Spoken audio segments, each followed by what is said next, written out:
balik 2 hari. Kita ada program di Jakarta, anjuran GMM, Global Movement of Moderation, yang diasaskan oleh Yang Hormat Perdana Menteri Datuk Seri Najib, di mana delegasi kita ke sana diwakili oleh ramai lagi pihak-pihak, pegawai-pegawai kerajaan, ahli-ahli politik, intelektual dan selainnya. Kita adakan perbincangan dengan 2 kelompok NGO yang terbesar di Indonesia, yaitu Muhammadiyah dan juga Nahdlatul Ulama. Muhammadiyah ini kalau dihitung ahlinya hampir 40 juta. Nahdlatul Ulama dihitung ahlinya hampir 70 juta.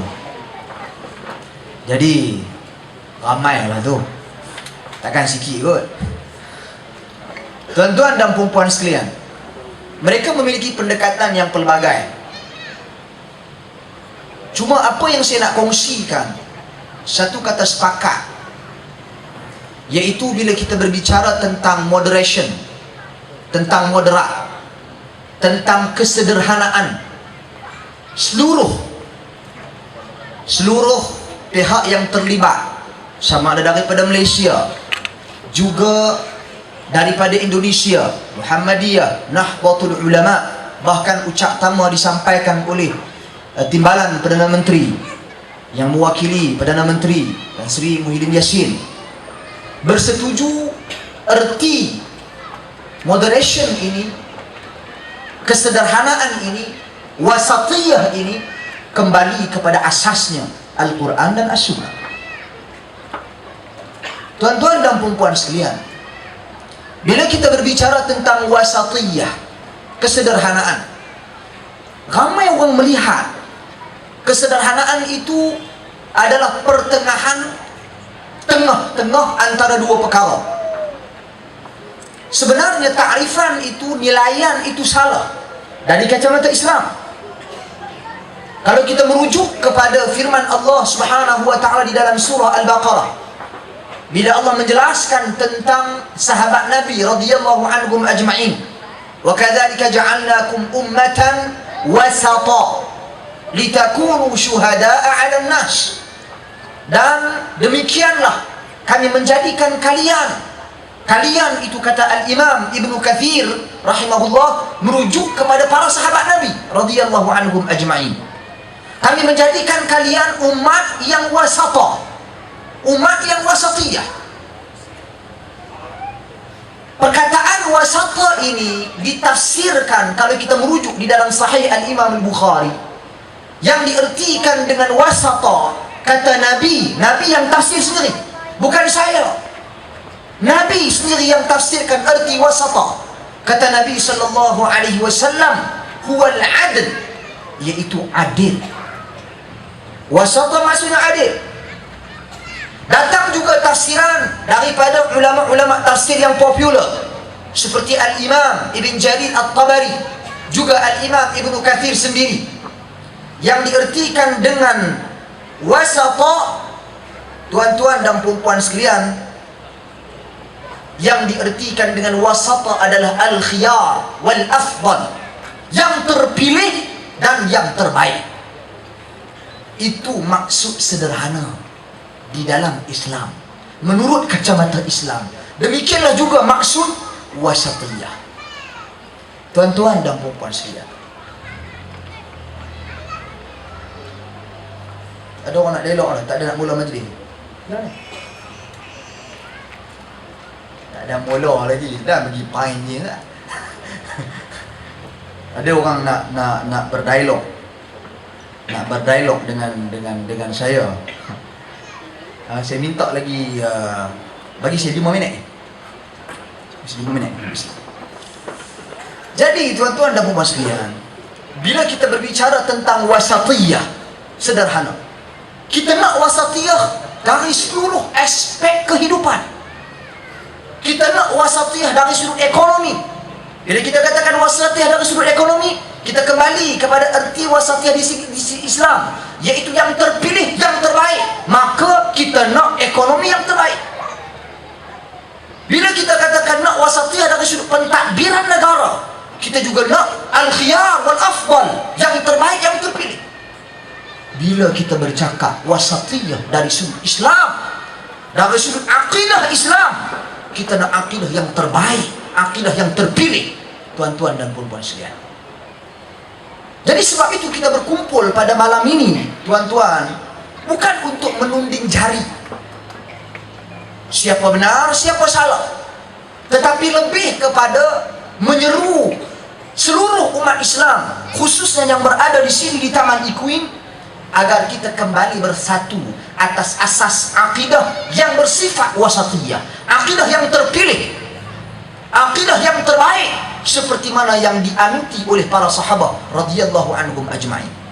Kerana dengan akidah ini, tuan-tuan dan puan sekalian, ia akan membawa kepada perpaduan. Sebab itu kata Allah di dalam Al-Quran, fa in amanu bimithli ma amantum bih faqad ihtadaw. Maka sekiranya mereka itu beriman seperti mana kalian beriman, kalian itu merujuk kepada para sahabat Nabi, maka nescaya mereka itu akan diberi petunjuk oleh Allah Subhanahu wa taala. Maka kita menjadikan para sahabat Nabi sebagai contoh untuk kita berakidah. Bagaimana tuan-tuan dan puan sekalian? Yang terpenting pada hari ini, pada malam ini, kita berbicara tentang perpaduan umat Islam. Perpaduan. Ini contoh yang dibawa oleh sahabat Nabi. Akidah Islam bersifat menyatu padukan umat Islam. Kalau orang mengaku dia berakidah dengan akidah Islam, tetapi dia merupakan punca kepada keretakan perpecahan umat Islam, pada akidahnya ada masalah. Sidang hadirin tuan-tuan dan puan sekalian, saya jemput orang yang nak berdialog ni. Silakan.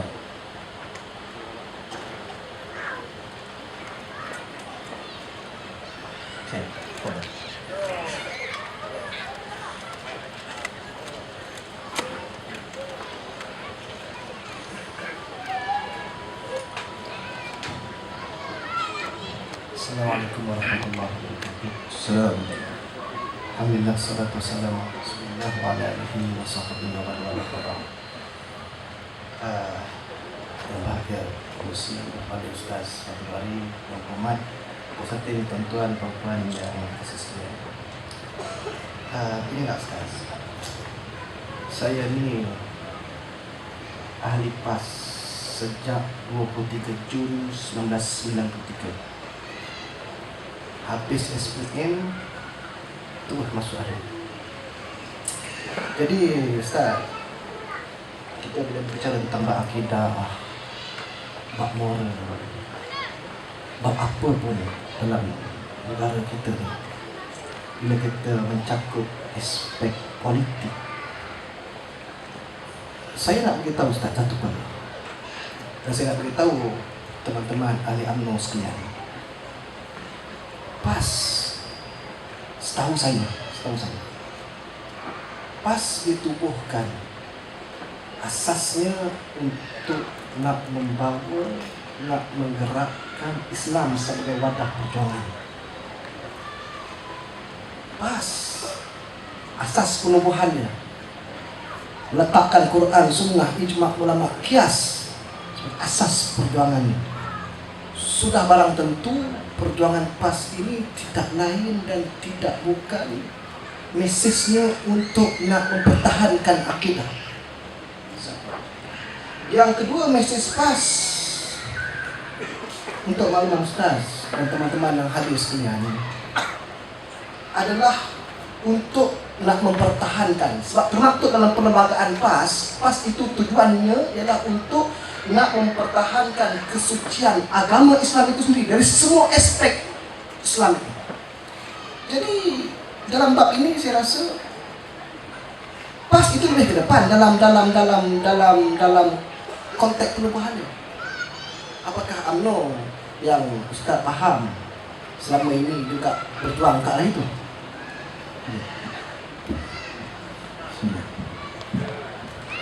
Tuan-tuan dan puan sekalian, terima kasih kepada Al-Fadhil Ustaz Reza. perkara-perkara yang berkaitan dengan prinsip-prinsip dan nilai Islam, sekiranya ia dilafazkan oleh umat Islam, bahkan dijadikan sebagai satu dasar dan perlembagaan, mana-mana pihak, seluruh umat Islam, tak kira UMNO, tak kira mana-mana parti, tak kira yang non-partisan, tuan-tuan dan puan, kita kena iktiraf ia sebagai satu kebaikan. Dasar itu saya puji secara prinsipnya, meletakkan Al-Quran, meletakkan As-Sunnah, Ijma' dan Qiyas sebagai satu sumber, sebagai satu manhaj kepada PAS itu sendiri. Begitu juga telah menyatakan bahawasanya asas perjuangan mereka adalah untuk Islam. Saya nak maklumkan di sini bahawasanya kalau diteliti dan dirujuk juga di dalam perlembagaan dan dasar-dasar UMNO, di mana dinyatakan di dalam dasar UMNO bahawasanya antara tujuan ditubuhkan UMNO adalah untuk memartabatkan Islam, menegakkan Islam, mengembangkan Islam dan mempertahankan Islam dalam negara ni. Relax dulu. Habis ini. Jadi dari satu sudut di sana ada keserasian atau tidak sepatutnya? Sepatutnya kena ada keserasian. Sepatutnya kena ada perpaduan. Itu dari satu sudut. Dan atas titik inilah sepatutnya perlu wujud kerjasama antara UMNO dan PAS. Itu satu. Yang kedua, ini sebagai satu muhasabah. Tak kira sama ada kepada UMNO ataupun kepada PAS, kita berhak untuk meletakkan dalam dasar kita Islam, Al-Quran, As-Sunnah. Kita berhak untuk meletakkan dalam dasar kita menegakkan, memartabatkan Islam. Tapi pada masa yang sama kita nak secara praktikal hal tersebut dilaksanakan. Jangan sekarang kita bercakap. Ya. Sekarang saudara dah lebih 50 tahun dah. Dah lebih 50 tahun dah. UMNO dalam menegakkan proses itu. Di mana UMNO sekarang? Okey, tuan-tuan. Dia macam ni, tuan-tuan dan puan sekalian. Hujah 55 tahun memerintah. Tuan-tuan, kita melalui proses peralihan yang sangat dahsyat. Bermula daripada kemerdekaan, nak capai kemerdekaan. Dalam keadaan pada ketika itu negara kita teruk, tuan-tuan dan puan sekalian. Dengan Jepunnya, dengan Britishnya. Dan pada ketika itu umat Islam bersatu padu untuk memastikan kemerdekaan. Kerana dengan kemerdekaan kita dapat mengurus tadbir negara kita dengan baik. Daripada situ, tuan-tuan, baru kita kembangkan. Saya cakap betul-betul, kita nak cari tahun 70-an orang yang pakai tudung labuh. Kita nak cari tahun 70-an orang yang pakai purda. Kita nak cari tahun 70-an orang yang lengkap tutup auratnya. Susah, bukan senang. Dan perkara tersebut dilihat secara jelas berlaku perkembangannya pada hari ini sehingga kita mampu melihat orang pakai purdah, orang pakai tudung labuh dan sebagainya. Dan satu perkara yang perlu kita maklumi di sini, tuan-tuan dan puan sekalian, beza bila berlaku peralihan generasi. Generasi yang ada pada hari ini, generasi muda, saya katakan dalam lingkungan usia 20 hingga 40 tahun, 20 hingga 30 tahun lah kita katakan, mereka ini, tuan-tuan dan puan sekalian, mereka tidak melihat bagaimana nak capai kemerdekaan. Mereka tidak melihat dan mengetahui kesusahan, keperitan, kepayahan yang dihadapi oleh nenek moyang kita untuk memastikan kemerdekaan itu berlaku. Sedangkan tugas kita pada hari ini mengisi kemerdekaan. Dalam proses mengisi kemerdekaan inilah kita bawa agenda Islam. Ruangan dah ada, dalam perlembagaan dah ada Islam sebagai agama persekutuan. Ya, Ustaz. Itu program Islamisasi UMNO. Di mana perlembagaan UMNO meletakkan undang syariah? Hudud itu di mana? Kisas itu di mana? Dalam pelaksanaan itu di mana sekarang? Tuan-tuan dan puan sekalian. Okey. Relax. Kita berdialog. Kita berdialog. Okey. Tuan-tuan dan puan sekalian, isu hudud. Sekarang ni saya minta Al-Fadhil Ustaz Reza, teman-teman kita mungkin di belakang sana mana-mana tempat pun, kita melihat Islam itu dari kacamata yang luas. Kalau saya tanya kepada tuan-tuan dan puan sekalian, apa maksud Islam? Tidak ada satu takrifan yang ditemui dalam kitab-kitab Arab, bahkan dalam kitab tafsir, kitab hadis diterjemahkan Islam itu adalah hudud. Tak ada. Yang diterjemahkan Islam, kita ambil satu contoh, tafsiran, terjemahan Islam. Bila katakan Islam itu adalah apa? Islam itu adalah al-istislamu lillahi bitauhid wal inqiyad lahu bitta'ah wal inqiyad lahu bitta'ah wal bara'atu minasyirki wa ahli. Islam itu adalah menerima menerima segala sesuatu yang datang daripada Allah dengan mengesahkan dia. Satu. Yang kedua, berpegang teguh dengan agamanya. Dan yang ketiga, membebaskan diri daripada syirik dan sekutu-sekutunya. Daripada sini kita melihat Islam itu cakupannya luas. Merangkumi rukun Islam yang 5. Kita ada syahadah, akidah, kita ada salat, kita ada zakat, kita ada puasa, kita ada haji. Kita ada sistem ekonomi Islam. Dan perkara-perkara ini telah dipraktikkan oleh kerajaan yang ada pada hari ini dan telah dirasai oleh umat Islam dalam negara kita. Cuma tuan-tuan dan puan-puan sekalian, saya tak kata kita sempurna, saya tak kata kita lengkap, kita masih kurang. Kekurangan inilah yang perlu diisikan dengan perpaduan.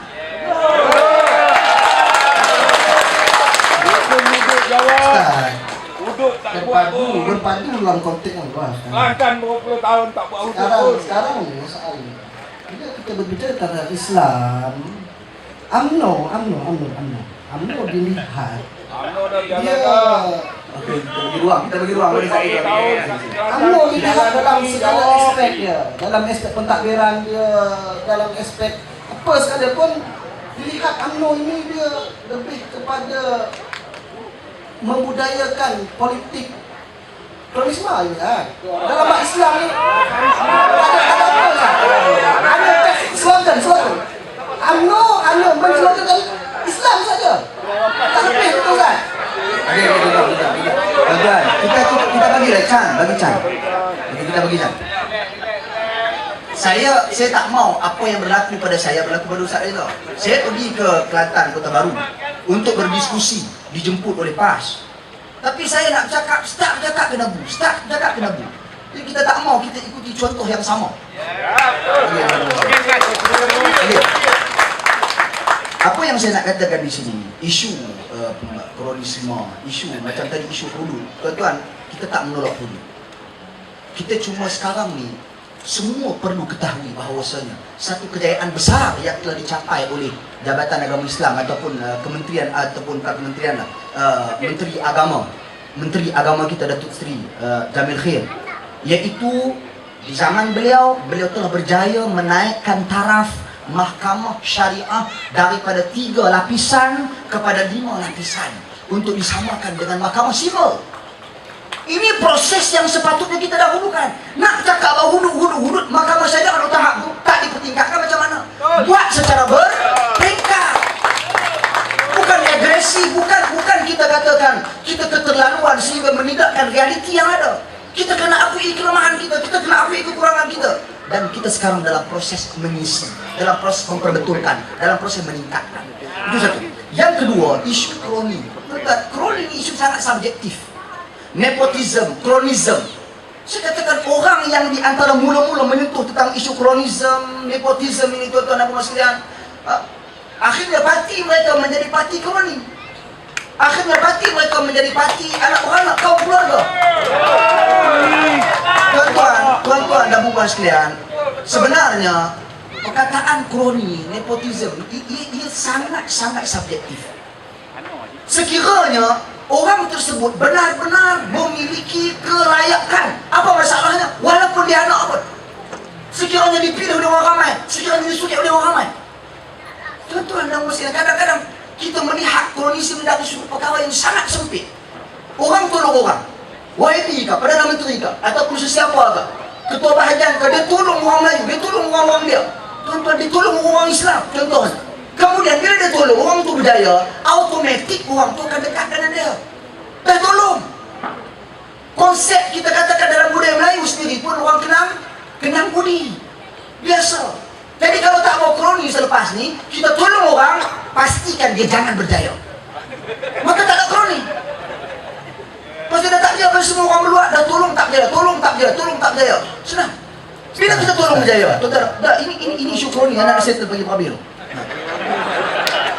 Tuan-tuan, pasal benda ni, tuduhan kroni ni bukan berlaku pada zaman ni saja. Tuduhan kroni ni daripada zaman Uthman ibn Affan radhiyallahu anhu. Bayangkan sahabat Nabi yang dijanjikan syurga pun dituduh kronisme, nepotisme yang dijanjikan syurga. Apa tadi kita pada hari ini? Jadi satu hal yang biasa. Cuma perlu dibuktikan, adakah orang yang terpilih itu benar-benar layak atau tidak layak. Kalau dia tak layak pun, istilah dan isu kronisme juga nepotisme. Wallahu a'lam.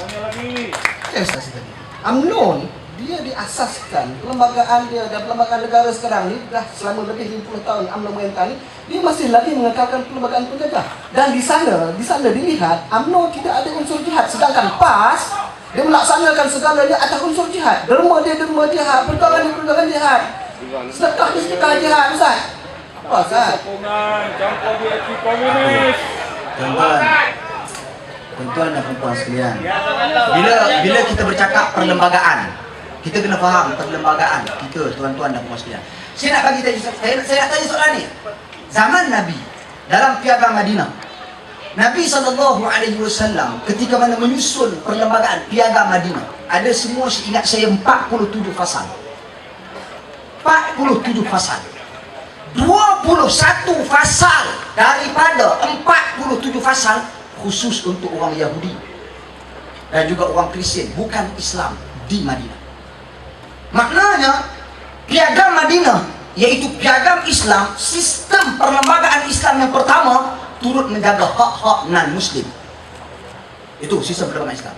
Jadi saya nak kata pada hari ini, tuan-tuan dan puan sekalian, sistem perlembagaan kita yang ada sekarang, cuma bagi satu, kat mana yang tak Islami? Mungkin dari satu perspektif, dari satu sudut, pelaksanaan undang-undang ataupun hukum hudud, hukum qisas. Tuan-tuan dan puan sekalian, itu kita katakan insya-Allah kita dalam proses kajian, kita dalam proses memastikan mahkamah syariah di-upgradekan, kemudian kita akan terapkan dan serapkan di situ.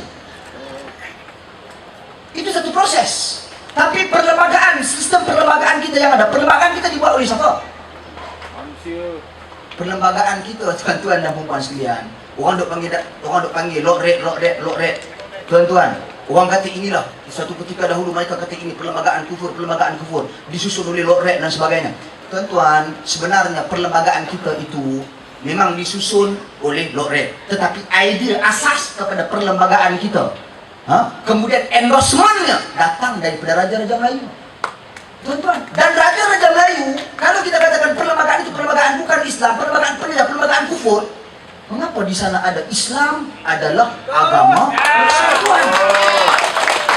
Kemudian hak-hak orang Islam, hak orang Melayu, kuasa Raja-Raja Melayu, kemudian kuasa agung, yang mana di bawah kuasa agung, tuan-tuan dan puan sekalian, yang tertinggi, berkuasa sepenuhnya tentang agama dalam negara ni. Jadi kita katakan perlembagaan kita yang ada pada hari ini, tuan-tuan dan puan sekalian, perlembagaan itu sendiri dah Islami. Tak ada satu patah pun perkataan sekular. Tak ada. Tak ada. Perlembagaan sekular tak ada. Perkataan-perkataan yang jelas menyanggahi prinsip nilai akid Islam tak disebut, tak jelas. Jadi walau bagaimanapun, secara prinsip, saya umat Islam. Mungkin orang ni kata clear, tak ada apa masalah, tak ada kurang langsung. Secara prinsipnya saya katakan, mungkin di sana ada kelemahan dan kekurangan yang perlu kita akui. Dari situ, tuan-tuan dan puan sekalian, bila kita katakan ada kelemahan, kita nak ubah, kita nak perbetulkan. Kalau kita tak diberi mandat, macam mana kita nak perbetulkan? Maka kita minta kita diberi mandat. Kita minta 2/3 bagi sokongan, insya-Allah. Dengan sokongan tersebut kita akan lakukan perubahan demi kemaslahatan dan kepentingan Islam dalam negara kita. Tuan-tuan dan puan sekalian, bercakap pasal isu kita katakan perlembagaan yang saya sebutkan tadi. Bila kita teliti pada hari ini manifesto antara Pakatan Rakyat, manifesto antara PAS, DAP dan juga PKR. Tuan-tuan dan puan sekalian, apa isi kandungan manifesto ini? PAS yang menyebut dalam dasar perjuangannya Al-Quran dan Sunnah, ijma' dan qiyas. PAS yang menyebut dalam dasarnya memperjuangkan Islam, negara Islam, hudud dan sebagainya. Tuan-tuan dan puan sekalian, dalam manifesto Pakatan Rakyat, perkataan ini tidak tipu. Perkataan ini tenggelam. Tuan-tuan dan puan sekalian, apa yang saya nak katakan di sini? Selama ini berapa ramai manusia dikafirkan? Selama ini berapa ramai manusia disesatkan? Selama ini berapa ramai manusia dikufurkan dan sebagainya? Ini realiti yang berlaku. Tapi tiba-tiba mereka pada hari ini atas nama kononnya tahaluf siasi, perjanjian demi kepentingan politik. Tuan-tuan sanggup gadaikan dengan menggunakan dulu negara Islam, sekarang negara berkebajikan. Saya secara amanah sebagai seorang muslim, saya tak mau terus menghukum. Saya tanya kepada Ketua Pemuda PAS, apa yang diartikan dengan negara berkebajikan? Kata beliau, yang diartikan negara berkebajikan dalam manifesto ini adalah negara Islam, bersyikat Islam, melaksanakan hukum Islam. Saya tak bagi. Tuan-tuan dan puan sekalian, ini pentas kami. Dengar.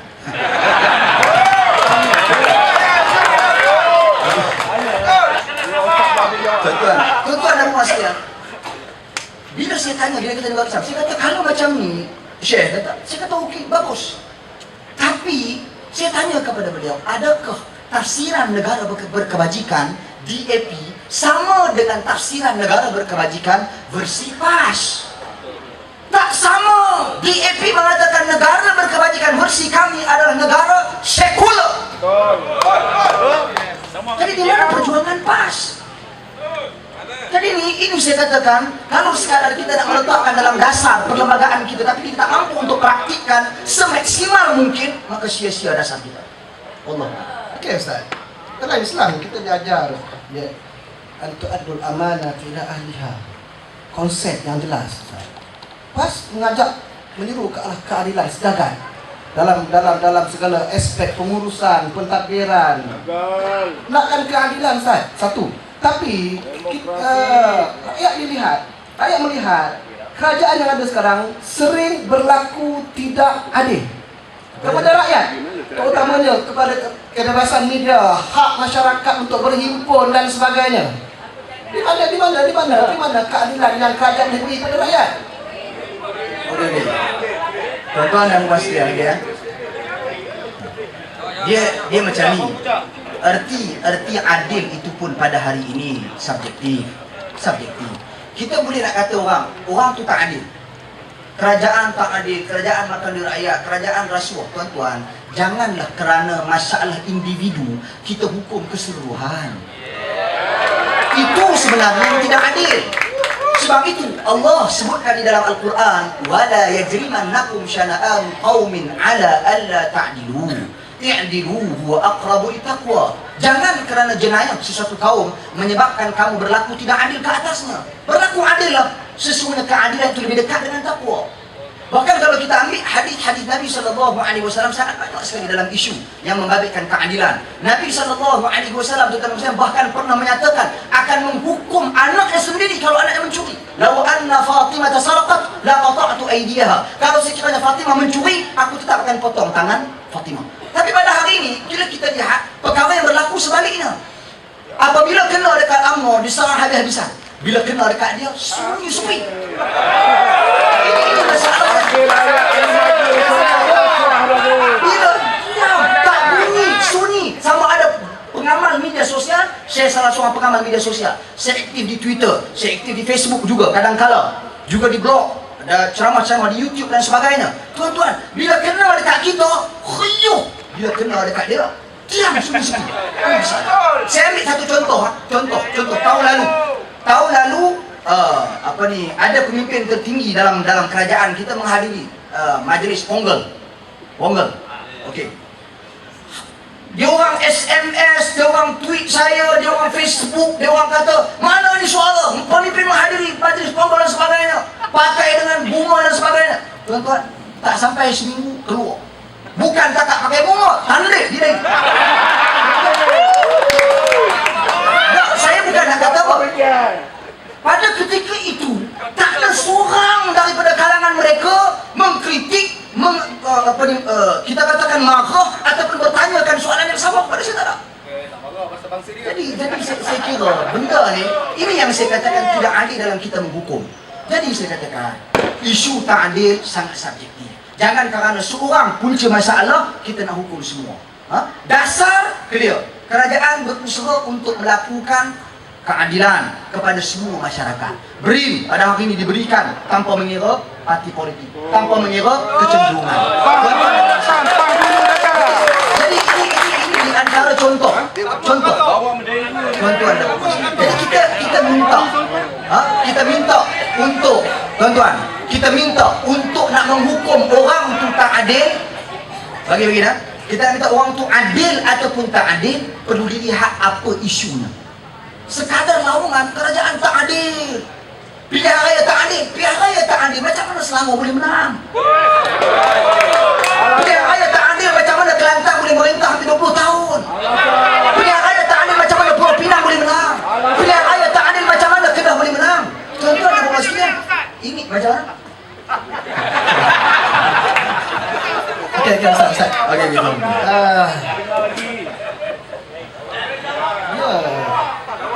Saya terima. Saya terima.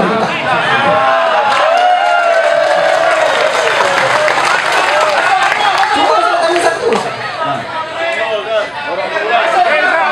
Dalam kehidupan berakidah, dalam kehidupan berakidah, saya sangat kasih kepada guru saya. Yang Ustaz tersebut tentang amanah hadi-hadi ni siapa Ustaz? Mana saja tu? Amanah hadi-hadi ni kenapa kena sentiasa dihidupkan? Asal-asal nak pelihara raya benda ni main, benda ni main, isu ni main. Sedangkan Mana salah? yang keduanya, sedangkan dalam masa yang sama UMNO dilihat sebagai parti yang asabiah. Sebab itu amanat hadi keluar. Dalam keadaan nak memperingatkan masyarakat dan rakyat bahawa mengekalkan perlembagaan itu sebagai satu benda yang menjadikan kufur dan sebagainya. Dalam masa yang sama menjadikan UMNO sebagai parti asabiah yang karat ni biru tak boleh nak dibasuh. Itu anggap pas je. Okey, tuan. Isu ada dua isu di sini. Satu isu amanah Haji Hadi dan yang kedua isu asabiyah. Isu amanah Haji Hadi ni, tuan-tuan, dia memang kita lihat dia dekat nak pilihan raya dia muncul. Cuma kali ini yang memunculkan dia bukan UMNO. Yang memunculkan dia Cikgu Non. Cikgu Non siapa? Cikgu Non orang PAS. Cikgu Non yang tulis buku Kafirkah Aku. Cikgu Non yang sensitif dengan isu yang berlaku di Mali. Jadi ini adalah yang ditimbulkan dan dibangkitkan kembali oleh Cikgu Non. Kita sambut dan apa yang kita minta? Saya minta supaya amanat tersebut ditarik balik saja. Amanat tu ditarik balik kerana amanat tersebut puluhan tahun menyebabkan perpecahan di kalangan umat Islam. Kita nak berakidah dengan akidah sahabat Nabi radhiyallahu anhu ajma'in. Sahabat Nabi akidah mereka menyeru pada perpaduan, bukan perpecahan. Jadi tuan-tuan dan puan sekalian, bila diteliti amanat tersebut, sahabat saya, bukan orang jauh, bukan orang ketiga keempat, sahabat saya sendiri, sekretari kepada Pertubuhan Ilmuwan Malaysia. Tuan-tuan dan puan sekalian, realitinya berlaku kepada ibu dan bapanya. Penceraian berlaku. Mengapa? Berbeza politik. PAS dengan UMNO, realiti berlaku. Bukan main-main, bukan cerita. Cuma kita nak bawa ke tengah benda ni orang bercerai, takkan nak pergi masuk Sarawak. Tapi benda ini dirasai, tuan-tuan. Orang tak makan sembelihan. Dia mari sejak kedua dia tak makan. Walaupun abang dia sendiri. Jadi takkanlah isu yang seperti ini kita boleh katakan isu ini isu kecil. Takkan kita masih boleh pertahankan perkara yang seperti ini. Pada amanat tersebut ada unsur-unsur, tuan-tuan, ada unsur-unsur pengkafiran kaum muslimin. Jadi bagaimana orang yang telah mati, tuan-tuan dan puan sekalian, yang berakhir dengan akidah ini, yang meyakini akidah ini, kerana amanat tersebut jelas mengkafirkan perlembagaan. Sedangkan pada hari ini mereka PAS bersama-sama dengan Pakatan Rakyat, DAP dan juga PKR bersetuju mempertahankan perlembagaan yang sedia ada. Masya Allah. Dulu PAS kafirkan perlembagaan, sekarang ini PAS mempertahankan perlembagaan. Itu perjanjian manifesto yang saya kira ahli-ahli PAS perlu celek mata, buka, teliti manifesto tersebut. Bermakna ente nak kata bahawa PAS sebagai sumber perpecahan masyarakat. Ya. Sedangkan dalam keadaan pada hari ini PAS membawa kepada perpecahan umat Islam.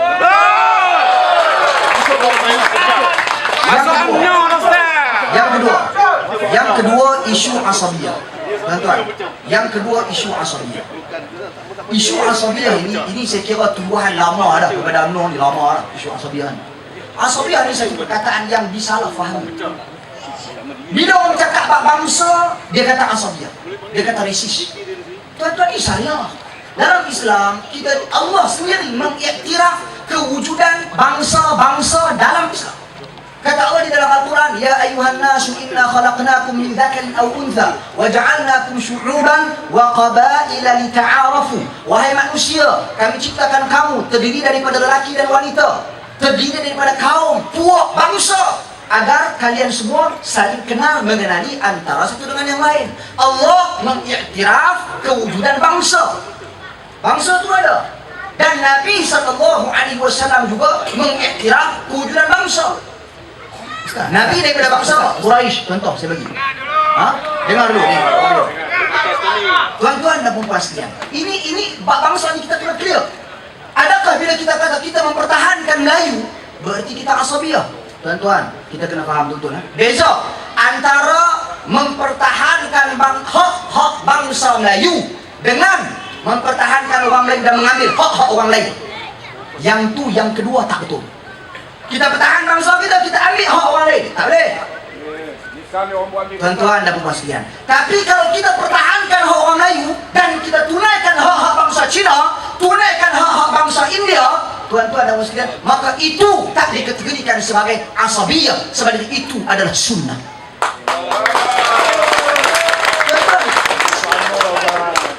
Tuan-tuan, cuba tengok Nabi SAW. Nabi memberi hak kepada bangsa Quraisy. Apa hak yang Nabi bagi kepada mereka? Al-a'immatu min Quraisy. Imam, pemerintah, khalifah kena bagi kepada bangsa Quraisy. Itu zaman Nabi SAW. Jadi Nabi memperuntukkan orang tak bertengkar dah. Golongan Ansar tak bertengkar, tak nak ada jawatan tersebut. Kalau diberikan kepada bangsa Quraisy, itu hak bangsa Quraisy. Macam tu juga bila kita kata dalam konteks negara kita, Melayu ada haknya, Cina ada haknya, India ada haknya. Jadi pihak yang menunaikan hak-hak bagi setiap bangsa ini, pihak ini dikategorikan sebagai pihak yang adil. Adapun pihak yang cuba menggadaikan hak-hak bangsa lain, dia cuba nak gadaikan hak bangsa Melayu contohnya, dia cuba nak gadaikan hak bangsa Cina, dia cuba nak gadaikan hak bangsa India, maka pihak tersebut dikategorikan sebagai asabiyah. Wallahu a'lam.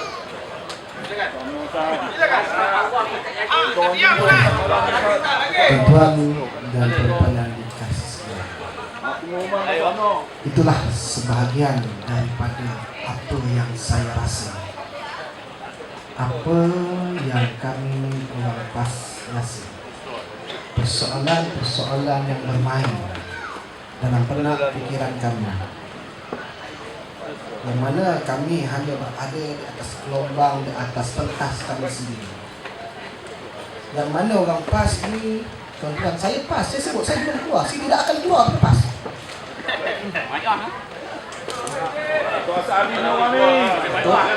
Malah ni keluar lah. Saya nak sebut tuan-tuan, saya nak sebut tuan-tuan. Saya sebelumnya tuan-tuan, nasib baik harga TV itu 1,000-2,000 tuan-tuan. Kalau TV itu harga 20 duit, aku sepak hari-hari. Tak boleh tengok langsung, tak boleh dengar langsung. Apa saja penjelasan, apa saja propaganda yang dibuat oleh kerajaan, saya tidak akan terima. Itu tak sok namanya. Saya juga lama tak baca surat khabar. Asabiyah lah tu. Saya kawan baru nak surat khabar. Asabiyah lah tu. Okey, saya nak tuan-tuan nilai. Saya nak tuan-tuan nilai. Bagi peluang. Okey? Oleh kerana itu tuan-tuan, oleh kerana itu, menyedari hakikat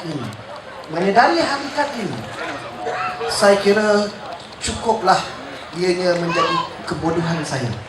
Alhamdulillah. Cukup ianya mendoktrinkan kebodohan saya dan kawan-kawan saya dalam PAS yang lain. Saya menyeru, saya menyeru kepada teman-teman PAS yang lain bermuhasabah, mengambil pengajaran yang Allah Subhanahu wa taala sebut dalam Al-Quran. Fa in tanaza'tum fi syai'in faruddu ila Allah wa Rasul in kuntum tu'minuna billahi wal yawmil akhir. Oleh karena itu, bila kita kembali rujuk kepada Al-Quran, kita kembali rujuk kepada hadis, di sana ada perintah yang dinyatakan oleh Nabi SAW supaya kita sebagai umat Islam dan tuan-tuan kita berakidah dengan akidah ahli sunnah wal jamaah ke ada Syiah sini contoh. Yang manhaj huru-hara panggil dulu dalam PAS menyerang sahabat kita seagama seakidah dengan kita daripada UMNO. Oleh karena itu Allah perintah kepada kita, innamal mu'minuna ikhwah fa aslihu. Saya mengambil peranan dengan kawan-kawan mengambil prinsip fa aslihu, memperbaiki. Saya menyeru kepada teman-teman saya dalam PAS untuk kali ini dan seterusnya memberikan sokongan walak kepada kerajaan yang ada dalam konteks tapi ada syarat. Kami memberikan walak, memberikan sokongan kepada kerajaan, memberi dukungan kepada UMNO dan Barisan Nasional Kepimpinan Datuk Najib di atas perkara yang makruf sahaja. Dan kami berlepas diri terhadap perkara mungkar yang dilakukan. Itu prinsip kami. Tak apa. Jadi kawan-kawan sekalian, saya nak hold sikit lagi Ustaz, jangan marah. Saya nak memberikan laluan kepada sahabat saya ketua penaja PAS Cawangan Taman Iklim untuk menyampaikan sepatah dua kata. Saya mesti hormat sahabat saya Fadil Muhammad Khairi bin Haji Awang untuk menyampaikan sepatah dua kata sebagai komitmen kami, sokongan kami kepada Kerajaan Barisan Nasional untuk memenangi pilihan raya 2013 ini.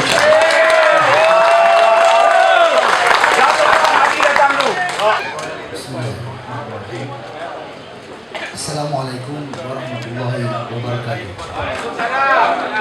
Alhamdulillah wassalatu wassalamu ala wala amma ba'd. Alhamdulillah, majlis pada malam ini berlangsung dengan jayanya dan penduduk-penduduk Taman Iklim khasnya mendapat sedikit maklumat yang boleh dijadikan bekalan atau yang boleh dijadikan sebagai panduan untuk memahami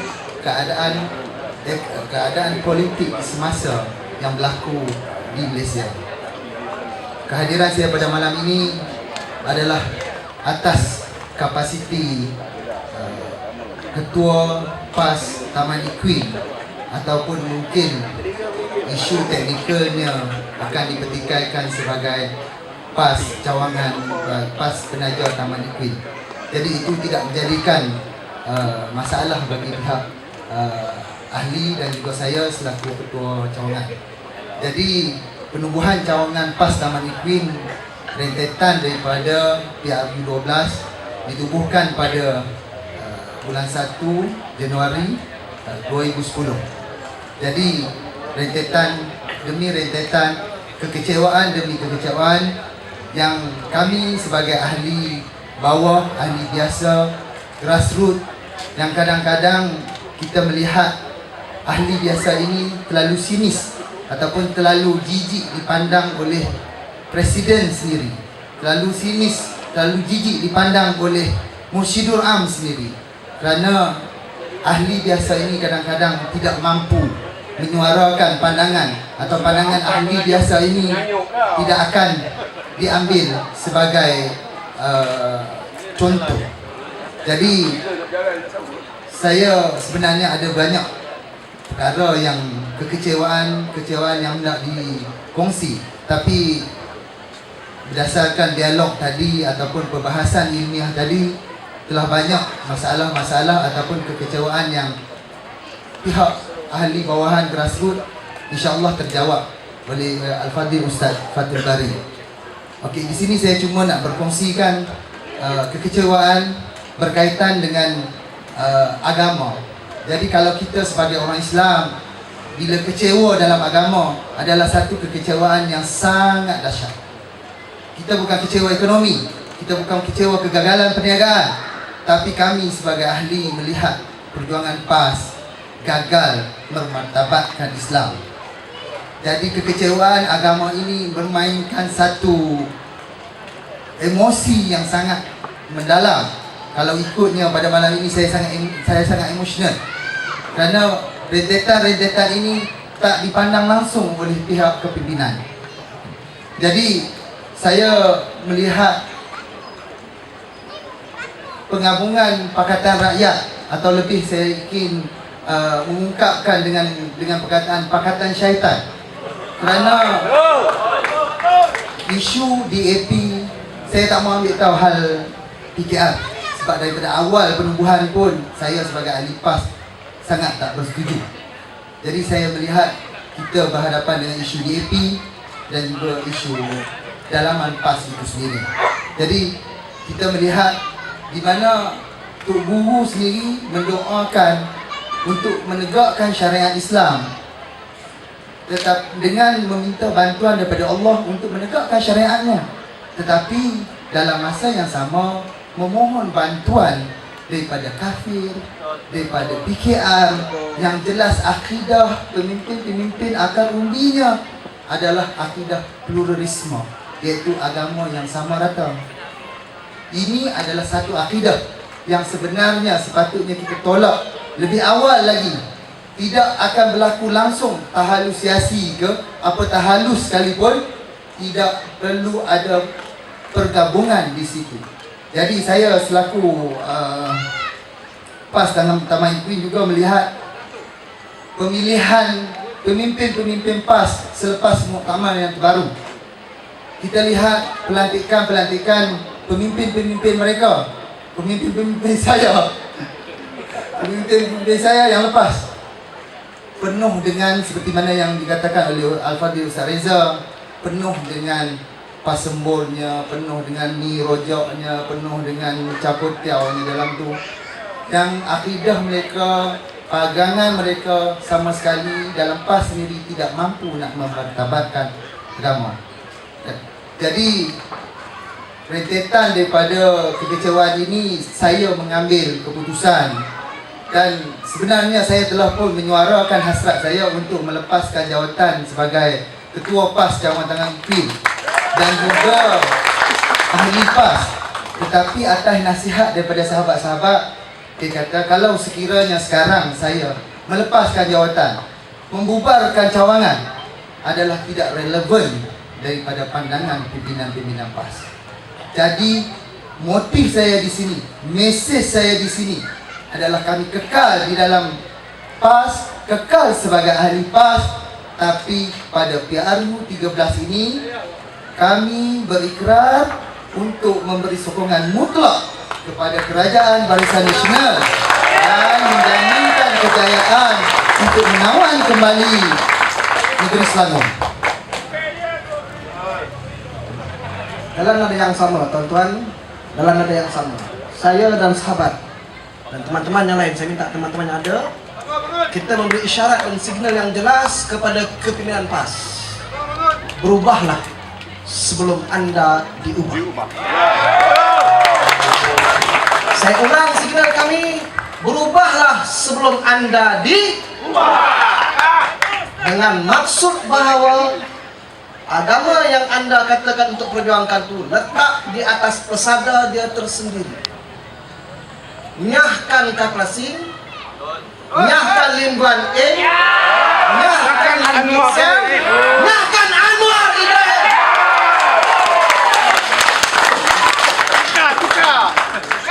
Tuan-tuan, segenap kami nak beritahu, tidak ada presiden, tidak ada jawatan kuasa PAS pusat, tidak ada jawatan kuasa PAS kawasan yang turut merancang rampasan kuasa di Masjid Al-Muttaqin. Ingat? Saya tidak akan reda selamanya ila yaumil qiyamah, itu pendirian saya. Tidak akan adanya majlis syura ulama tanpa ahli. Kami berdiri sebagai ahli. Dan saya nak sebut hak kami sebagai ahli yang dipandang sinis oleh Presiden baru ini. Siapa dia merujuk kepada Ustaz Nasar, dia sebagai ahli biasa saja. Saya nyatakan bahawa ahli biasa ini boleh memberi impact dalam pilihan raya yang akan datang. Kami akan memberikan impact itu sebagai peringatan kepada anda semua. Sehingga itu stand saya dan sahabat di Taman Ipin, dan saya seterusnya memberikan laluan selesa kepada Al-Fadhil Ustaz, dan saya minta tuan-tuan jika ada soalan boleh ditemukan selepas ini kepada Al-Fadhil Ustaz Fatul Bari. Allahu a'lam. Assalamualaikum warahmatullahi wabarakatuh. Agak menjawab isu kawasan Dun Seri Serdang dan juga Puchong. Jadi saya berharap Al-Fadhil Ustaz Fatul Bari dapat menjawab dengan jelas soalan yang hendak saya kemukakan ini. Soalan yang pertama, dalam keadaan politik hari ini, kita melihat hakikatnya PAS adalah minoriti yang diketuai oleh majoriti DAP. Dijangkakan undi kaum Cina akan bertumpu menyokong DAP hasil dari tuduhan-tuduhan yang dilemparkan kepada kerajaan. Apakah kedudukan politik negara sekiranya 80% kerusi yang didominasikan oleh kaum Cina dimenangi oleh DAP?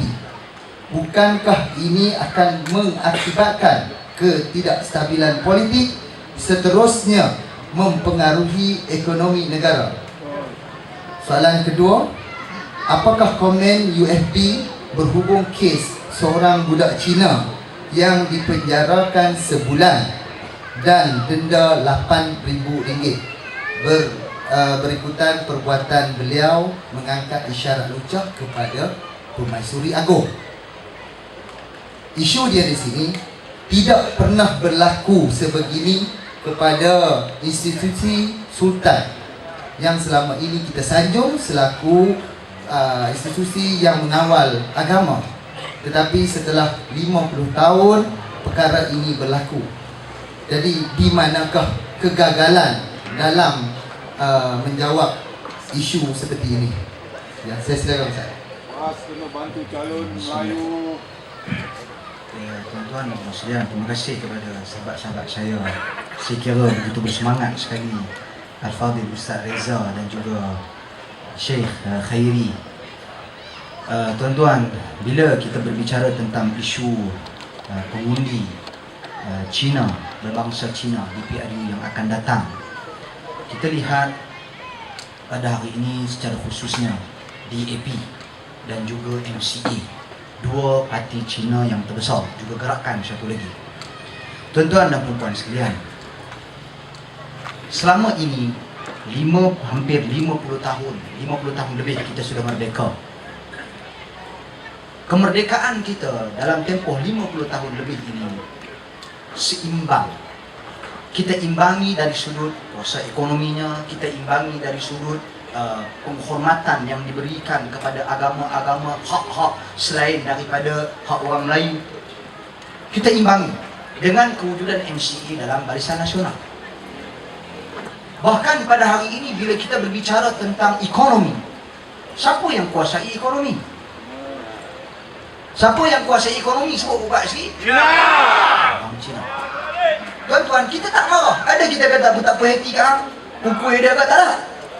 Kita menghormati. Tuan-tuan dan puan sekalian, bahkan senarai 10 orang terkaya di Malaysia, 7 orang daripadanya orang Cina. Melayu 2 orang, India seorang. Jadi tuan-tuan, ekonomi dikuasai oleh orang Cina. Dan apa yang menyedihkan pada hari ini, parti seperti DAP, tuan-tuan dan puan sekalian, saya kira resis. Cuba menimbulkan isu-isu yang menyentuh sensitiviti antara agama, juga sensitiviti antara bangsa. Antara bangsa. Tuan-tuan, kita tak ada sekolah kebangsaan jenis Melayu. Ada? Tak ada. Tapi kita ada di sana sekolah kebangsaan jenis Cina. Di negara Cina pun tak ada sekolah kebangsaan jenis Cina. Tuan-tuan, jadi tapi tak apa, kita bagi, no problem. Tak mau gaduh. Mengapa kita bagi, tuan-tuan? Sebab kita mengiktiraf kemerdekaan yang kita capai tahun 1957 adalah hasil usaha bersama. Kita iktiraf, tuan-tuan dan puan sekalian, karena kita berpegangan dengan perjanjian yang dimeteraikan oleh nenek moyang kita. 30% pada ketika itu yang berbangsa Cina, juga yang berbangsa India, yang berada dalam negara kita, yang mana tuan-tuan dan puan sekalian, yang mereka datang daripada tanah besar. Tapi untuk mencapai kemerdekaan, demi mencapai kemerdekaan, demi menjaga keharmonian tuan-tuan dan puan sekalian, kita berikan hak-hak mereka. Pada masa yang sama, untuk mencapai kemerdekaan, raja-raja Melayu juga menetapkan hak-hak Islam, dan hak-hak Melayu itu tetap dipelihara dalam negara ini. Dan orang Cina kena ingat dalam negara ini, secara telus saya katakan di sini, tuan-tuan dan puan sekalian, market mereka adalah orang Melayu. Siapa nak beli barang? Orang Melayu akan beli barang kepada mereka. Jadi sebagai pengguna, penjual, tuan-tuan dan puan sekalian, pembekal kena menghormati pengguna. Begitu juga pengguna, tuan-tuan, kita juga menghormati pembekal, sekiranya selama mana pembekal menghormati kita. Tapi sekiranya tidak berlaku penghormatan, tak diberikan penghormatan sesama kita, macam mana kita nak mengekalkan apa yang kita kecapi puluhan tahun tanpa rusuhan? Ya, berlaku kelemahan tahun 1969, 13 Mei, yang kita tak mahu berulang lagi, tuan-tuan dan puan sekalian. Kita nak lupakan sejarah hitam tersebut. Dengan keamanan, dengan kedamaian yang kita kecapi sekarang. Tapi ada pihak bangkitkan dan api-apikan isu-isu yang berkaitan dengan bangsa, isu-isu yang berkaitan dengan agama. Isu kalimat Allah dilontarkan oleh siapa? Dilontarkan oleh siapa? Saya bukan kata kepada semua orang Cina jangan bimbang. Orang Islam agama yang memastikan hak-hak semua bangsa, semua agama terpelihara. Pasti. Tuan-tuan, di India tekanan diberikan ke atas umat Islam. Di China tekanan diberikan ke atas umat Islam. Di Singapura tekanan diberikan ke atas umat Islam. Tuan-tuan, di negara barat, di Eropah, di Amerika, tekanan diberikan ke atas umat Islam. Adakah kita di Malaysia memberikan tekanan kepada orang beragama Buddha? Tak. Adakah kita di Malaysia memberikan tekanan kepada orang beragama Kristian? Tak. Bahkan gereja yang terbesar, bahkan menjadi gereja terbesar di Asia, dibina di Selangor. Tokoh Buddha terbesar di Asia, dibina di mana? Kelantan. Tuan-tuan dan puan sekalian, jadi ini perkara yang mesej yang saya nak sampaikan. Maknanya kita selama ini menghormati perbezaan antara agama demi menjaga keharmonian, demi menjaga kemaslahatan umum dalam negara kita. Dan kita minta juga bangsa-bangsa lain menghormati sensitiviti ini. Isu kalimat Allah dilontarkan oleh Lim Guan Eng untuk pecah belahkan umat Islam. Siapa yang bercakap? Lim Guan Eng Sunni Sepri, tidak memberikan sebarang pandangan, tidak memberikan komentar setelah dilontarkan, setelah melihat umat Islam bangkit. Bercakapan sesama sendiri, antara PAS, dalaman PAS, antara PAS dengan PKR, antara Pakatan Rakyat dengan UMNO. Tuan-tuan dan puan sekalian, apa yang mereka lakukan? Mereka berdiam diri. Adakah kita ingin teruskan hal seperti ini? Kita tak mahu. Sebab itu kita hulurkan tangan perpaduan. Tak apa, kita hulurkan tangan perpaduan kepada PAS. Sambutlah huluran ataupun huluran tangan perpaduan ini, tuan-tuan dan puan sekalian, agar kita dapat menjana ataupun dapat memperkukuhkan saf umat Islam dan seterusnya mengembangkan, mempertahankan Islam dalam negara ini. Jadi tuan-tuan, saya kira tak timbul isu kita nak resis, kita tak pernah resis. Tuan-tuan dan puan sekalian, kita memberi hak kepada semua pihak. Kita memberi hak kepada masyarakat India, kita memberi hak kepada masyarakat Cina. Jadi orang Cina dalam negara ini tak perlu bimbang, orang Cina di Selangor tak perlu bimbang. Bahkan mereka perlu melihat sekiranya sesuatu berlaku dalam negara ini, hak-hak orang Melayu tergadai, keseluruhan orang Melayu pasti akan kembali bersatu. Keseluruhan akan pasti bersatu. Jadi tuan-tuan dan puan sekalian, itu satu. Yang kedua, sidang hadirin, tuan-tuan dan puan sekalian, isu institusi raja.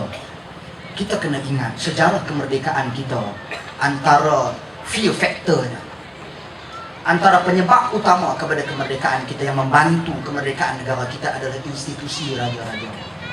Perlembagaan, susunan institusi raja-raja, persetujuan dan endorsementnya. Tuan-tuan dan puan-puan sekalian, institusi raja dalam negara kita adalah di tempat yang tertinggi yang menjaga hal ehwal agama secara khusus. Menjaga hal ehwal agama dan menjaga hak-hak Melayu secara khusus. Jadi tuan-tuan dan puan sekalian, puluhan tahun ini institusi raja tak pernah diusik. Tapi bila kita melihat politik baru yang dibawa, bermula daripada awal tahun 2000, tuan-tuan dan puan sekalian, politik baru yang dibawa pada hari ini adalah hatred, politik membenci.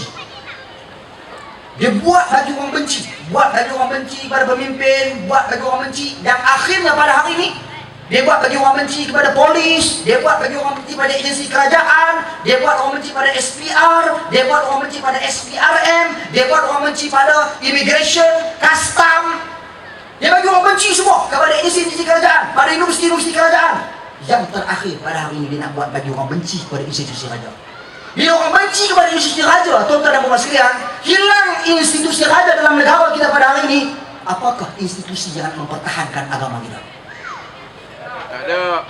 Tuan-tuan, kita kena ingat. Jadi mereka mula bangkit dengan seorang, baru tunjuk isyarat lucah kepada Pemaisuri Agung. Tuan-tuan dan perempuan sekalian, kebiadaban dia. Saya kesian kepada orang yang seperti ini. Tapi saya tak kasihan kepada kebiadabannya. Kerana kebiadabannya wajar diajar, wajar dididik, tuan-tuan dan puan sekalian. Memberikan penghormatan kepada institusi beraja, yang mana dalam negara kita pada hari ini, tuan-tuan dan puan sekalian, kita kena ingat, apa-apa isu kita akan akhirnya kembali kepada keputusan Raja Melayu. Jadi sidang hadirin, tuan-tuan dan puan sekalian, saya melihat isu yang berlaku sekarang pada hari ini dengan tajuk kita pada malam ini, selamatkan akidah, satukan ummah. Tujuan kita berbincang, berdialog, maka saya nak buka lagi kepada soalan-soalan di bawah serta sini sekiranya ada, bukan bertujuan untuk menyalahkan mana-mana pihak, tetapi bertujuan untuk sedarkan diri kita. Saya baru-baru ini bertemu secara langsung dengan Mufti Masjidil Haram, Al-Syeikh Sulaiman Al-Shaluni, hafizahullah. Tuan-tuan, dalam Masjidil Haram kita berbincang, kita berdiskusi tentang isu politik di Malaysia. Saya berikan gambaran kepada beliau apa yang berlaku di Malaysia. Sebab ada orang kata, Ustaz, mana boleh Ustaz merujuk ulama luar? Ulama luar tak tahu apa tentang politik Malaysia. Saya kata dekat dia, bukan syarat nak beri fatwa dia mesti warga negara Malaysia. Syarat bagi fatwa adalah dia mendapat gambaran kepada apa yang dia nak keluarkan fatwa. Bila dia tahu tentang isu politik Indonesia, bahkan Mufti Masjidil Haram ni beberapa kali diulang-alik Malaysia, bahkan menziarahi, melawat Perdana Menteri, bahkan diwawancarakan dalam utusan dan sebagainya. Jadi saya kebetulan, beliau adalah kenalan dan guru kami dulu, tuan-tuan. Jadi saya hubungi dia, kata dia free lepas maghrib, mai jumpa dengan dia. Kita sembang, kita berdua. Saya bertanya kepada dia secara terus, tanpa menamakan parti-parti. Saya tak bagi nama parti, nak pilih parti mana, A, B, kasih tak ada. Saya menceritakan kepada dia apa yang berlaku dari sudut penguasaan, dari sudut kepentingan Islam, dari sudut dominasi, dominannya dalam UMNO dan Barisan Nasional, juga DAP dan Pakatan Rakyat dan PAS, bagaimana. Saya tak sebut nama parti, saya sebut di sini agar kita semua faham. Jadi apa kata dia, tuan-tuan dan puan sekalian? Dia kata umat Islam akan gagal selama-lamanya kalau mereka tidak bersatu padu. Perpaduan sesama Islam itu perlu diutamakan. Dia kata ganjil pada hari ini orang mencari dalil untuk bersatu padu dengan kelompok yang anti dan benci kepada Islam. Cari dalil, bawa dalil Quran, boleh. Tuan-tuan, bukan soal boleh. Kata Allah dalam Al-Quran, la tajidu qauman yu'minuna billahi wal yawmil akhir yuwadduna man hadda Allah wa rasulah. Kamu tak akan berjumpa dengan kaum yang beriman kepada Allah dan beriman kepada hari akhirat. Mereka berkasih sayang dengan kelompok yang mana kelompok ini membenci Allah dan Rasul. Tapi tuan-tuan, realiti yang berlaku pada hari ini, sesama Islam kita wujudkan kebencian. Aku benci kepada kau. Sesama Islam. Sesama orang bukan Islam, kasih. Pergi hari lahir bersedih. Siapa-siapa mesti tak kira lah. Jadi ini sebagai satu muhasabah. Ini sebagai satu muhasabah. Sesama Islam kita membenci, sesama Islam kita menghina, keluarkan perkataan-perkataan kesat, doakan kehancuran dan sebagainya. Akan tetapi sesama bukan Islam, tuan-tuan, kita kasihi mereka. Sewajarnya, tak apa nak baik dengan orang Islam. Islam tak pernah larang pun nak baik dengan dia, tak ada masalah. Tapi dengan orang Islam dan orang seakidah, sesyahadah, ini masalah yang berlaku pada hari ini, yang mana mufti menasihati.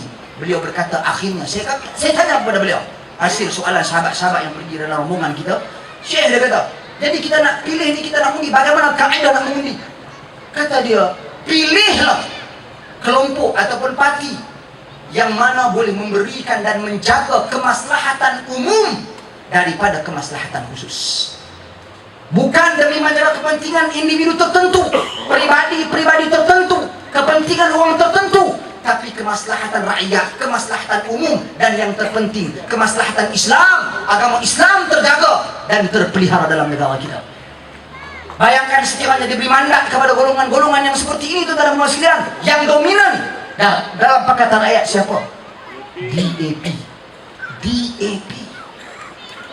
Sekiranya diberikan kepercayaan dan kuasa kepada mereka, mereka secara jelas nak jadikan negara ini yang kita pertahankan sebagai sebuah negara Islam. Kata mereka negara ini negara sekular, satu. Kedua, mereka nak menjadikan negara ini negara pluralisme, semua agama sama. Adakah ini yang kita redai dan kita ingin berikan kepada mereka peluang? Tuan-tuan, jangan bagi peluang. Ada orang kata try test. Tuan-tuan, saya cakap mudah saja. Saya bagi analogi mudah saja. Contoh, tuan-tuan dan puan sekalian. Contoh kita bagi. Satu tempat sekolah. Sekolah tu sekolah yang tak baik, sekolah yang teruk. Orang cakap sekolah tu teruk, orang cakap sekolah tu tak bagus. Kita ada anak 5 orang. Test dulu hantar habis itu, try test. Siapa nak hantar? Hari ini orang nak hantar ke anak belajar, cikgu tuition pun pilih, study, tengok latar belakang dia buat soalan periksa ke tidak, tanda soalan periksa ke tidak, cek semua. Tuan-tuan dan puan sekalian, itu dalam isu tersebut. Tapi bila main dia, kita test tengok. Tuan-tuan, ini bukan soal test tak test. Ini soal jika kita berikan, kita berada di ambang kehancuran dengan apa yang mereka lakukan pada hari ini. Pecah belahkan umat Islam, pecah belahkan soft Islam, akhirnya Islam diperkotak-atikkan, agama Islam duduk ditepikan dalam manifesto mereka. PAS tak berhak tuntut tentang Islam, tuan-tuan dan puan sekalian, melainkan apa yang termaktub dalam perlembagaan sahaja. Yang lain tak berhak. Sebab DAP nak jadikan Malaysia negara sekular. Jadi saya tak mahu nak habaq, tuan-tuan pangkahlah ini, pangkahlah itu. Tuan-tuan dan puan sekalian, balik fikir, lakukan istikharah, pilihlah sesuatu yang boleh memberikan kemaslahatan yang lebih besar kepada umat Islam, kemaslahatan yang lebih besar kepada umat Islam. Wallah. Ada soalan? Saya ambil mudah aja. Di tanah Arab ada sebahagian daripada ustaz-ustaz kita. Saya tengok kata berhujah. Saya tak pasti dia berhujah dengan cara yang bagaimana. Macam tak ada kaedah. Dia kata hujah di Timur Tengah, ulama-ulama Arab di Timur Tengah mengharuskan orang bukan Islam menggunakan kalimah Allah di dalam Bible dan sebagainya. Tuan-tuan dan puan-puan sekalian, di tanah Arab penggunaan Allah itu satu penggunaan yang biasa dalam kehidupan. Sama ada orang Islam ataupun orang bukan Islam. Bukti dia Allah dah sebut dalam Al-Quran. Wala in sa'altahum man khalaqas samawati wal ard la yaqulunna Allah. Bila ditanya kepada mereka siapakah yang mencipta langit dan bumi, mereka akan menjawab Allah. Allah sendiri sebut, mereka akan menjawab Allah. Bahkan penggunaan kalimah seperti Masya Allah, Alhamdulillah, Allahu Akbar itu jangan kita dengar lah. Cuma seperti Masya Allah, Wallah, Wabillah, Watallah, sumpah, biasa. Itu orang Kristian, orang Arab jahiliah pun seperti itu, tuan-tuan dan puan sekalian. Tapi masyarakat Arab dah faham. Mereka sebut kalimah Allah, mereka bukan mentauhidkan Allah. Mereka sebut kalimah Allah, mereka mensyirikkan Allah Subhanahu wa ta'ala. Jadi bila ditanya apa hukum orang bukan Islam guna kalimah Allah, ulama Timur Tengah menjawab harus. Dia tak kata wajib. Pasti ada orang tanya saya, Ustaz, mana dalil dalam Quran yang mengharamkan orang bukan Islam guna kalimah Allah? Saya tanya dia balik, mana dalil dalam Quran yang mengatakan orang bukan Islam wajib guna kalimah Allah? Mana ada dalil? Kedua, tak ada dalil. Bila tak ada dalil, hukumnya dia jadi harus. Bila harus, tuan-tuan dan puan sekalian, bila kata satu hukum tu harus, dia kena lihat keadaan persekitaran dan sekelilingnya. Yang mana keadaan persekitaran dan sekeliling menjadi pendesak kepada perubahan hukum tu. Bila kata harus, saat lagi dia boleh jadi haram. Tuan-tuan dan puan sekalian. Jadi, bila kita bercakap isu tersebut, saya nak cakap dalam konteks di Malaysia. Adakah orang bukan Islam selama ni menggunakan kalimah Allah biasa? Adakah Lim Kuan Eng guna kalimah Allah di dalam rumah, di dalam tokohnya? Adakah Lim Kit Siang guna kalimah Allah biasa? Adakah orang bukan Islam yang lain menggunakan kalimah Allah? Sebut Masya Allah, Assalamualaikum warahmatullahi wabarakatuh. Ada? Tak guna pun. Tuan-tuan dan puan sekalian. Bahkan dalam Bible mereka di Semenanjung ini tak pernah guna pun. Bahkan Lim Kit Siang, Lim Kuan Eng, tuan-tuan dan puan sekalian, merupakan pejuang bahasa Cina, merupakan pejuang sekolah Cina. Kenapa tiba-tiba nak Bible bahasa Melayu? Tuan-tuan. Jadi ini realiti di Malaysia. Bila kita katakan dalam konteks di Malaysia, kita kena raikan uruf keadaan di Malaysia. Mesti demi menjaga perpaduan umat Islam, demi menjaga agama umat Islam, kita kena tutup ruang-ruang yang boleh membawa kepada syirik, ruang-ruang yang boleh membawa kepada pluralisme. DAP pejuang pluralisme, semua agama sama. Sebab itu mereka nak tuntut penggunaan kalimah Allah bagi agama Kristian juga. Nah, abang kata sama. Adakah kita redha hal seperti itu berlaku? Adakah kita nak gereja-gereja nanti di sekitar Selangor ini tertampar di hadapannya Allah? Kita tak mau. Tuan-tuan dan puan sekalian, kita tak mau. Adakah satu hari nanti kita nak anak-anak kita asuh nak hantar ma'at hafiz dan sebagainya, balik jadi ustaz dan sebagainya, ataupun anak kita orang Islam balik-balik rumah tiba-tiba dia pakai baju sani Buddha, ada 3 tanda di dahi. Dia kata, "Pak, apa sebab ni?" Dia kata, "Pak, tak ada masalah, Pak, saya Islam. Agama kan sama." Adakah padri-padri nanti dia nak anak-anak dia penat-penat dia ajak di gereja, di tarbiyah di gereja, tuan-tuan dan puan sekalian, balik-balik rumah pakai serban, pakai kemerdekaan? Dia pun tak mau dan dia takkan iktiraf perkara tersebut. Tapi ini adalah satu agenda. Sebab itu di zaman Nabi SAW, Nabi ini nak cerita, Nabi meraihkan keadaan dan cara berfikir masyarakat setempat. Dulu Baitullah, Kaabah ni dibina atas binaan Nabi Ibrahim. Dulu Kaabah sejarahnya. Kemudian berlaku runtuhan disebabkan banjir. Kaabah runtuh. Orang Arab jahiliyah dibina balik. Tapi dia keluarkan Hijr Ismail daripada Kaabah. Jadi terpisah kan? Nabi yang tengok peristiwa tersebut, Nabi tengok Kaabah dibina bukan atas struktur Nabi Ibrahim. Nabi berasa nak roboh. Tapi apa kata Nabi SAW? Kata Nabi, kalau bukan kerana mudanya usia kaummu wahai Aisyah memeluk Islam, nescaya aku akan roboh Kaabah dan binanya semula atas binaan Nabi Ibrahim. Tapi Nabi tak roboh Kaabah sampai ke sudah. Maknanya Nabi meraihkan cara berfikir dan Nabi meraihkan realiti masyarakat Arab jahiliyah yang tak boleh terima Kaabah diroboh. Macam tu juga kita di Malaysia. Tuan-tuan dan puan sekalian, kita tak boleh terima dan kita tak biasa dengan penggunaan kalimah Allah bagi selain daripada kaum muslim dalam negara ni. Jadi sebab itu kita kena pertahankan. Kita kena pertahankan kalimah ini, tuan-tuan dan puan sekalian. Bahkan kalau ikut kajian, benar-benar kajian yang Bible yang menggunakan kalimah Allah ini, tuan-tuan dan puan sekalian, hanya Bible yang dikeluarkan daripada Lebanon. Bukan keseluruhan Bible Arab di Timur Tengah, tidak, dikeluarkan daripada Lebanon. Tempat-tempat lain masih lagi menggunakan Al-Ab, Bapa. Masih lagi menggunakan Ar-Rabb, Tuhan. Bible yang keluar daripada Lebanon, Kristian daripada Lebanon, tuan-tuan pasti tak ingat nama dia. Mereka yang menggunakan nama Allah. Di US, sebulan lepas, 2 bulan lepas mungkin, satu institut dia nak keluarkan Bible, dia nak buang daripada Bible perkataan Lord, perkataan God, perkataan Father. Dia nak gantikan dengan perkataan Allah. Mendapat tentangan daripada seluruh gereja Katolik di Amerika. Tak setuju pun. Vatican City, mana pernah ada memorandum nak guna kalimah Allah pun. Tapi pasal kau duk tak duk di Pulau Pinang ada elok, Dia balik nak guna cadang, guna kalimah Allah di dalam Bible. Tuan-tuan dan puan sekalian, yang bercakaran sesama umat Islam, apa tujuan sebenarnya? Nak melihat umat Islam bergaduh sesama sendiri, melihat perpecahan di kalangan umat Islam. Tuan-tuan dan puan sekalian, kemudian agenda mereka iaitu pluralisme. Pluralisme membawa kepada kesamarataan dalam semua agama yang tak boleh diterima oleh akidah Islam, oleh umat Islam. Siapa yang terima akidah pluralisme membawa kepada kekufuran. Bukan isu yang kecil, isu yang sangat besar. Wallahu a'lam.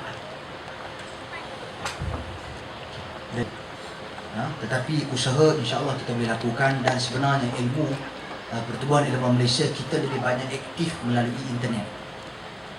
Dan kita ada viewers kita, kalau dihitung keseluruhan viewers kita yang menonton kita punya video-video secara keseluruhan hampir 2 juta. Okay? Dan video-video yang dalam program-program kita yang mana kita program ceramah dan sebagainya, siri-siri menjawab isu-isu semasa, isu-isu akidah. Kalau dilihat dalam YouTube ada viewersnya, ada yang 8,000, ada yang 10,000, ada yang 100,000, bergantung kepada isu dan jodol-jodol yang diberikan. Jadi tuan-tuan dan puan sekalian, apapun, terima kasih atas cadangan tersebut, dan insya-Allah kita akan usahakan agar perkara-perkara perbincangan isu akidah diketengahkan dan diberikan perhatian serius. Sebab bukan bertujuan untuk menghadapi PRU semata-mata. Kita tak mahu semangat seperti ini hanya datang ketika nak pilihan raya. Sebaliknya kita nak kekalkan semangat nak mempertahankan Islam, semangat nak mempertahankan akidah, seruan kepada perpaduan ini sepanjang zaman. Kerana ini adalah usaha Nabi kita sallallahu alaihi wasallam.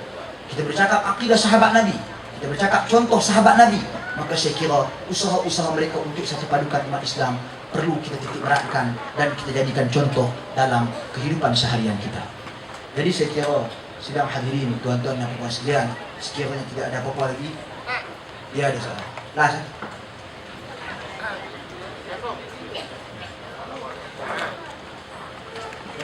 Belakang. Bapak Ustaz, nama saya Wan Syukrini, Wan Saudi dari Taman Puncak Jalil. Kalau minta maaf Ustaz, datuk saya dulu adalah ahli tegak PAS lah. Itu mana dekat rumahnya ada gambar Datuk Ni Aziz, apa semua, rumah kali hijau semua. Dan ayah saya pun menyokong PAS juga. Dan jadi hasilnya anak dia Sukarno. Maknanya PAS tambah PAS jadi positif. Okey, soalan saya Ustaz ada ni sejak bulan ni ada pemimpin PAS yang mengangkat ahli komunis. Ali Khomeini. Komunis, PKM, Parti Komunis Oh, Melayu komunis. sebagai pejuang. Apa pendapat Ustaz? Pejuang. Yes. Tuan-tuan dan puan sekalian, saya kira nak terang benda yang macam ni, benda yang kita jelas. Bila kita dah baca dalam sejarah, sejarah ni bukan sesuka hati untuk kita ubah.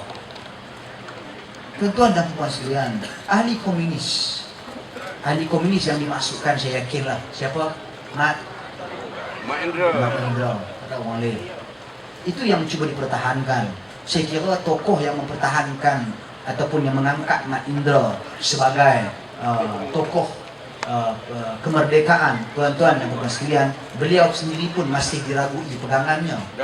Sama ada Syiah ataupun Ahli Sunnah. Mak sabun. Dia orang kata lah. Masih diragui pegangannya. Saya nak tekankan di sini, tuan-tuan dan puan sekalian, isu komunis sangat clear. Isu komunis sebagai pemberontak dalam negara ini, ataupun kita namakan khawarij dalam negara ini, sangat clear. Menentang kepada pemerintah Islam yang sah. Tuan-tuan dan puan sekalian, tak kira bergerak dalam mana-mana kelompok pun, tuan-tuan, ini adalah pemikiran dan ideologi khawarij. Jadi tak hairanlah apabila ada orang-orang yang seperti ini menyokong gerakan yang seperti itu. Mengapa? Tuan-tuan dan puan sekalian, kerana ideologi khawarij berada bersama-sama dengan mereka. Pemikiran tu. Saya sebut di sini Syiah. Syiah ni sebenarnya pemikirannya pemikiran khawarij. Apa asas kepada pemikiran khawarij? Asasnya adalah mengkafirkan umat Islam. Bila timbul kafir mengkafirkan umat Islam, tuan-tuan dan puan sekalian, dia akan membawa kepada perpecahan. Dan itu yang Syiah lakukan di Timur Tengah. Sebab itu kita di sini jangan hanya melihat Syiah itu berbeza pendapat, salah faham dalam bab-bab tertentu sahaja. Salah faham terbesar Syiah dua perkara. Pertama, akidah. Paling besar, akidah. Kedua, tuan-tuan dan sekalian, politik. Politik. Politik Syiah, politik Khawarij, kafirkan orang. Politik Syiah, tuan-tuan dan sekalian, bagaimana cara mereka berpolitik? Mereka tidak akan mengiktiraf mana-mana pemimpin Islam, mana-mana pemimpin Sunni, selama mana pemimpin mereka tak ada kuasa. Selama mana mereka tak ada kuasa, mereka bertaqiyah. Taqiyah ni maksudnya munafik, menyembunyikan kebencian mereka, melahirkan kesukaan, kerakyatan, demi meraihkan majoriti yang ada di sekeliling mereka. Tetapi bila mereka mendapat kuasa, lihat apa yang berlaku di Iraq, lihat apa yang berlaku di Iran, lihat apa yang berlaku di Syria. Walaupun 10% sahaja Syiah di Syria, tetapi oleh kerana pemimpinnya Syiah, tuan-tuan dan sekalian, apa dilakukan kepada kaum muslimin? Dibunuh hidup-hidup, ditanam. Tetapi ada pemimpin di sini yang sanggup pergi menziarahi kerajaan Syria, menyatakan sokongan kepada kerajaan Syria yang jelas kekejamannya. Di situ kita ragui akidah beliau. Tuan-tuan dan puan sekalian, jadi tak heran orang seperti ini menyokong komunis. Kerana akidahnya sendiri pun kita ragu. Jadi sidang hadirin, saya kira umat Islam pada hari ini, saya kira kita tak buta sejarah. Kita boleh mengkaji, kita boleh meneliti, kita boleh menganalisa.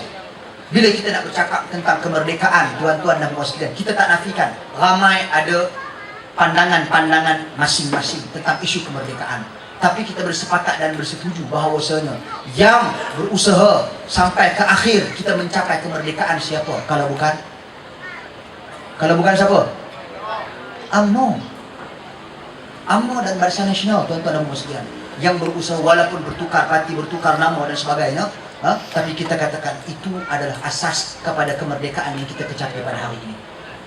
Jadi sidang hadirin, tuan-tuan dan puan sekalian, saya minta kita pada hari ini berikanlah sokongan kepada pihak yang mampu memastikan kemaslahatan agama kita itu terjamin.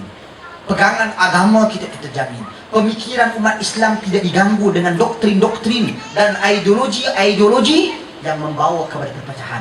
Pemikiran seperti Khawarij kita kena tolak. Pemikiran seperti Syiah kita kena tolak. Sayangnya PAS menerima kedua kelompok ini di dalam parti mereka. Kerana itu pada hari ini parti dalam isu dalaman mereka tak berkesudahan dan tak selesai sampai ke hari ini. Jadi saya kira cukup dulu setakat itu. Satu soalan lagi Ustaz, boleh Ustaz? Iyalah.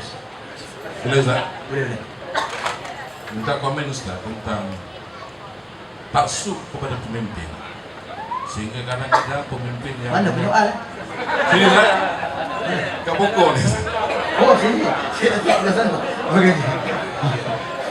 Taksub kepada pemimpin Ustaz. Sehingga kan kadang-kadang pemimpin keluar kenyataan itu memang Ini ta'assub ini sebenarnya boleh dikikis dengan akidah yang benar, berasaskan ilmu yang benar. Ilmu, kita kena ada ilmu. Kalau tidak kita tak boleh kikis asabiyah, tak boleh kikis ta'assub. Asabiyah ini yang dicerca oleh Nabi SAW seperti yang saya sebutkan tadi adalah kita mempertahankan sesuatu kaum dalam melakukan kemungkaran atau kemaksiatan. Pertahan, ada orang Melayu kita buat maksiat, oh tak kira, dia benar. Kalau katakanlah Perdana Menteri ada buat tersilap tersalah, tak kira dia benar. Tak boleh, salah. Tok Guru ada buat salah, tak boleh, dia Tok Guru, mana boleh kita salah? Tak boleh. Salah. Kalau kalian bersikap sedemikian, itulah asabiyah yang tercela dan dicela di dalam Islam.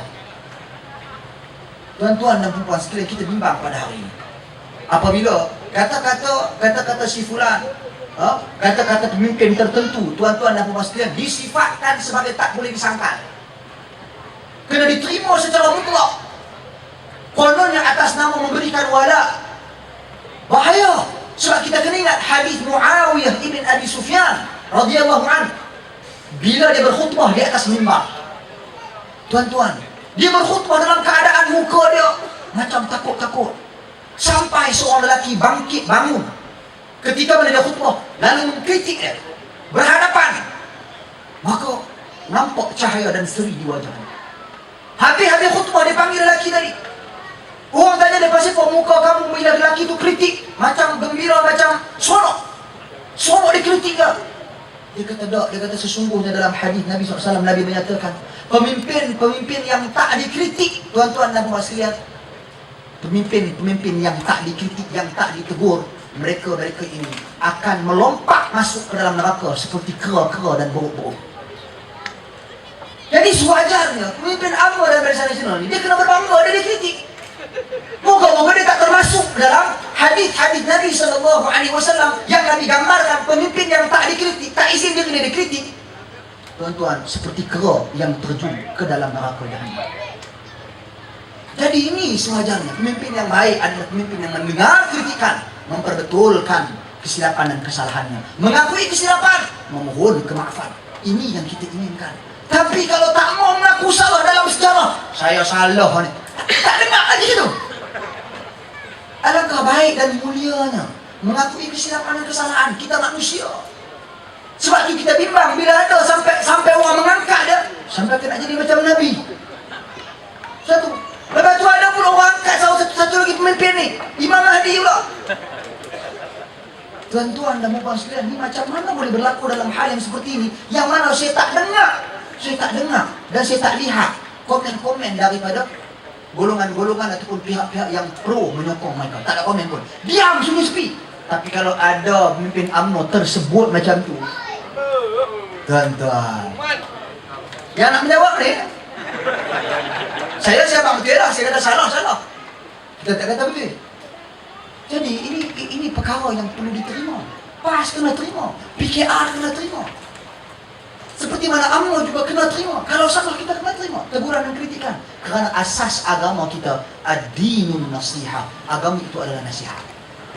Tuan-tuan, kalau Nabi kita yang bebas daripada kesalahan dalam menyampaikan wahyu, dalam menyampaikan agama, pun pernah ditegur oleh Allah Subhanahu wa taala dalam surah Abasa wa Tawalla an ja'ahul a'ma, ketika Nabi terlupa akan temu janji Nabi dengan sahabat Nabi yang buta, Abdullah ibnu Ummi Maktum. Allah turun surah Abasa wa Tawalla, tegur Nabi SAW.